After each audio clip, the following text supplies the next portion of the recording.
BIMS ಸಿಬ್ಬಂದಿಗೆ ಸಚಿವರು ತರಾಟೆಗೆ ತೆಗೆದುಕೊಂಡಿದ್ದೇಕೆ? ಯತ್ನಾಳ್ ವಿರುದ್ಧ ಆಕ್ರೋಶ ಭುಗಿಲೆದಿದ್ದು ಎಲ್ಲಿ? ಬಾಲ ಬಿಚ್ಚಿದ್ರೆ ಗನ್ ಮಾತಾಡುತ್ತೆ ಅಂತ ರೌಡಿಗಳಿಗೆ ವಾರ್ನಿಂಗ್ ಕೊಟ್ಟಿದ್ಯಾರು? ಇದೆಲ್ಲವನ್ನ ನೋಡೋಣ ಕರ್ನಾಟಕ ನ್ಯೂಸ್ ಎಕ್ಸ್‌ಪ್ರೆಸ್‌ನಲ್ಲಿ. ಬೆಳಗಾವಿ ಬಿಮ್ಸ್ ಆಸ್ಪತ್ರೆ ನಿರ್ದೇಶಕ ವೈದ್ಯಕೀಯ ಅಧೀಕ್ಷಕರಿಗೆ ಸಚಿವ ಕೆ ಸುಧಾಕರ್ ಕ್ಲಾಸ್ ತೆಗೆದುಕೊಂಡಿದ್ದಾರೆ. ಆಸ್ಪತ್ರೆ ಅವ್ಯವಸ್ಥೆ, ವೈದ್ಯರ ಅಲಭ್ಯತೆ ಬಗ್ಗೆ ರೋಗಿಗಳು, ಸಂಬಂಧಿಕರು ದೂರು ನೀಡಿದ್ದಾರೆ. ಈ ವೇಳೆ ಸುಧಾಕರ್ ಆಸ್ಪತ್ರೆ ನಿರ್ವಹಣೆಗೆ 36 ಲಕ್ಷ ಹಣ ನೀಡುತ್ತಿದ್ದೇವೆ, ಆದರೂ ಯಾಕೆ ಸಮಸ್ಯೆ ಅಂತ ಗರಂ ಆದ್ರು. ಅಲ್ಲದೆ ನಿರ್ದೇಶಕ ಡಾಕ್ಟರ್ ವಿನಯ್ ದಾಸ್ತಿಕೊಪ್ಪ ಮತ್ತು ಅಧೀಕ್ಷಕ ಗಿರೀಶ್ ನಿಮ್ಮನ್ನ ಚೇಂಜ್ ಮಾಡಿಸ್ಲಾ ಅಂತ ವಾರ್ನಿಂಗ್ ಕೊಟ್ರು. ಕೊಪ್ಪಳ ತಾಲೂಕಿನ ಮುನಿರಾಬಾದ್ನಲ್ಲಿ ಅರಣ್ಯ ಸಚಿವ ಆನಂದ್ ಸಿಂಗ್ ಅಧಿಕಾರಿಗಳ ವಿರುದ್ಧ ಗರಂ ಆಗಿದ್ದಾರೆ.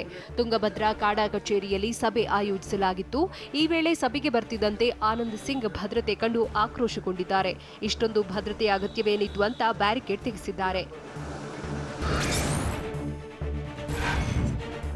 ರೋಲ್ ಕಾಲ್ ಹೋರಾಟಗಾರರಿಗೆ ಸಿಎಂ ಹೆದರಬೇಕಿಲ್ಲ ಅನ್ನೋ ಶಾಸಕ ಬಸನಗೌಡ ಪಾಟೀಲ್ ಹೇಳಿಕೆಗೆ ಖಂಡಿಸಿ ಕರ್ವೆ ಧರಣಿ ನಡೆಸಿದೆ. ವಿಜಯಪುರದಲ್ಲಿ ಯತ್ನಾಳ್ ಪ್ರತಿಕೃತಿ ದಹಿಸಿ ಕಾರ್ಯಕರ್ತರು ತೀವ್ರ ಆಕ್ರೋಶ ಹೊರಹಾಕಿದ್ದಾರೆ. ಯತ್ನಾಳ್ ಕ್ಷಮೆಯಾಚಿಸಬೇಕು ಅಂತ ಒತ್ತಾಯಿಸಿದ್ದಾರೆ. ಕ್ಷಮೆ ಕೇಳದಿದ್ರೆ ಉಗ್ರ ಹೋರಾಟ ಮಾಡುವುದಾಗಿ ಎಚ್ಚರಿಕೆ ಕೊಟ್ಟಿದ್ದಾರೆ.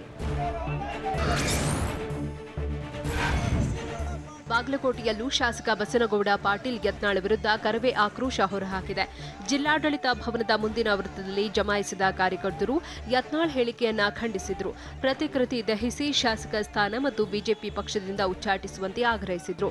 ರೋಲ್ ಕಾಲ್ ಹೋರಾಟಗಾರರಿಗೆ ಸಿಎಂ ಹೆದರುವ ಅಗತ್ಯವಿಲ್ಲ ಅನ್ನೋ ಯತ್ನಾಳ್ ಹೇಳಿಕೆಯನ್ನು ಖಂಡಿಸಿದ್ರು.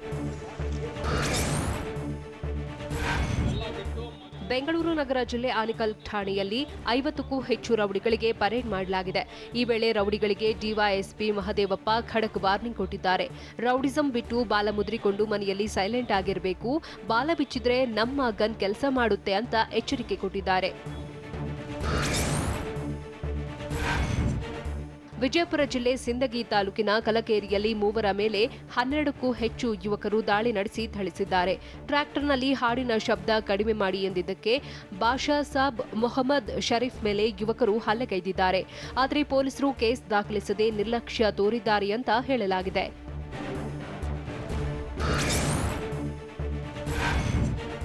ಕಳ್ಳರು ನಿಧಿ ಅಗೆಯಲು ಯತ್ನಿಸಿದ್ದ ಹಾಸನದ ಐತಿಹಾಸಿಕ ದೊಡ್ಡಗದ್ದವಳ್ಳಿಯ ಮಹಾಲಕ್ಷ್ಮಿ ದೇಗುಲಕ್ಕೆ ಡಿಸಿ ಎಸ್ಪಿ ಭೇಟಿ ನೀಡಿ ಪರಿಶೀಲನೆ ನಡೆಸಿದ್ರು.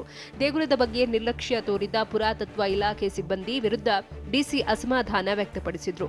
ಅಗತ್ಯ ಕ್ರಮ ಕೈಗೊಳ್ಳುವಂತೆ ಆದೇಶಿಸಿದ್ರು. 906 ವರ್ಷಗಳ ಇತಿಹಾಸವಿರೋ ದೇವಸ್ಥಾನದಲ್ಲಿ ಕಳ್ಳರು ಮೊನ್ನೆ ನಿಧಿ ಅಗೆಯಲು ಯತ್ನಿಸಿ ದೇವರ ಮೂರ್ತಿ ಒಡೆದು ಹಾಕಿದ್ರು.